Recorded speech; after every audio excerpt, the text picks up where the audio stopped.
Assalamualaikum warahmatullahi wabarakatuh. Selamat pagi anak-anakku semuanya. Gimana kabarnya untuk hari ini? Semoga semuanya sehat dan bahagia. Nah, kali ini kita akan belajar mengenai Al-Quran Hadis untuk kelas 7. Sebelum pembelajaran kita dimulai, alangkah baiknya Ibu memperkenalkan diri terlebih dahulu. Nama Ibu Leoni Putri.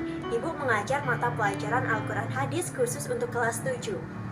Baik anak-anak, sebelum kita memulai pembelajaran kita pada pagi hari ini, kita harus berdoa terlebih dahulu. Berdoa dimulai. Bismillahirrahmanirrahim. Raditu billahi robba wa bil islami dinna wa bil muhammadin nabiyya wa rasulah. Rabbi zidni ilma warzuqni fahma. Amin. Baik anak-anak, pembelajaran hari ini masih di bab 1, yaitu tentang Al-Quran Hadis sebagai pedoman hidupku. Oke, yang akan kita pelajari untuk hari ini mengenai apa itu Al-Quran, apa itu hadis, apa fungsi Al-Quran dan hadis.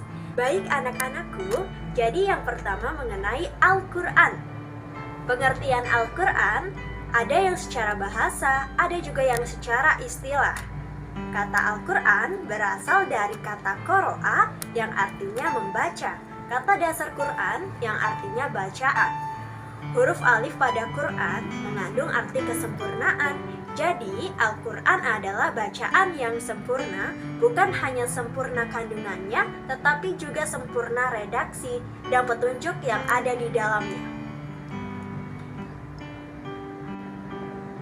Secara istilah, memberikan pengertian, Al-Quran adalah kalamullah yang mengandung mukjizat yang diturunkan Nabi Muhammad SAW melalui perantara malaikat Jibril, diriwayatkan secara mutawatir, membacanya bernilai ibadah, disusun secara sistematis, mulai dari surat Al-Fatihah sampai An-Nas.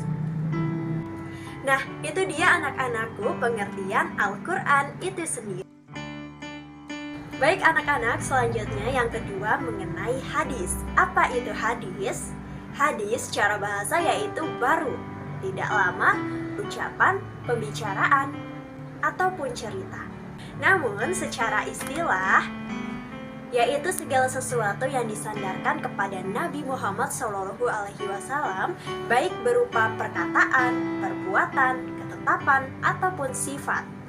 Baiklah anak-anak, itulah penjelasan mengenai Al-Quran dan hadis. Selanjutnya, kita akan mempelajari tentang apa saja fungsi Al-Quran dan hadis itu sendiri. Nah, yang pertama adalah Al-Quran. Fungsi Al-Quran terbagi menjadi dua, yaitu fungsi Al-Quran dalam Islam dan fungsi Al-Quran dalam kehidupan manusia.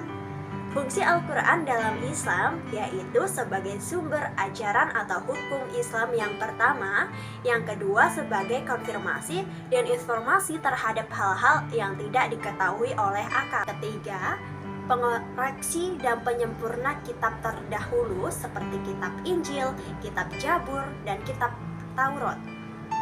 Yang terakhir sebagai petunjuk umat manusia ke jalan yang lurus. Selanjutnya yang kedua, fungsi Al-Quran dalam kehidupan manusia itu dapat diketahui dari nama-nama Al-Quran itu sendiri. Contohnya yang pertama, Al-Huda, sebagaimana dalam surat Al-Baqarah ayat kedua yang berbunyi Zalikal kitabul la raiba fih hudal lil muttaqin. Artinya, inilah kitab yang tidak ada keraguan di dalamnya sebagai petunjuk bagi orang-orang yang bertakwa. Fungsi Al-Quran yang kedua yaitu sebagai Al-Furqan, yaitu pembeda antara hak dan yang batil, sebagaimana dalam surat Al-Furqan ayat 1 yang berbunyi Tabarakalladzi nafalal furqana alal abdi, yang artinya Maha Suci Allah yang telah menurunkan Al-Quran kepada hambanya. Fungsi Al-Quran yang ketiga yaitu sebagai asyifa atau penyembuh, sebagaimana dalam surat Al-Isra ayat 82 yang berbunyi wa nunazzilu minal qur'ani wa huwa syifa, dan kami telah turunkan dari Al-Quran sesuatu yang menjadi penawar. Dan masih banyak lagi pastinya anak-anak fungsi dari Al-Quran sesuai nama-namanya. Baiklah anak-anak, selanjutnya kita akan mempelajari tentang fungsi hadis terhadap Al-Quran. Jadi yang pertama, untuk menguatkan dan menegaskan hukum-hukum yang ada dalam Al-Quran.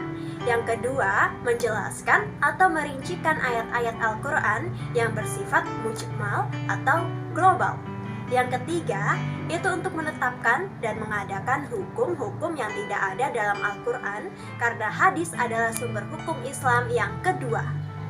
Yang keempat, membatasi keumuman ayat Al-Quran. Nah, itulah anak-anak pembelajaran kita pada pagi hari ini, yaitu mengenai apa itu Al-Quran, apa itu hadis, apa itu fungsi Al-Quran dan hadis. Nah, cukup sekian ya pembelajaran kita pada pagi hari ini. Semoga bermanfaat untuk anak-anakku semuanya yang soleh dan soleha. Akhir kata, Ibu mengucapkan terima kasih. Wassalamualaikum warahmatullahi wabarakatuh.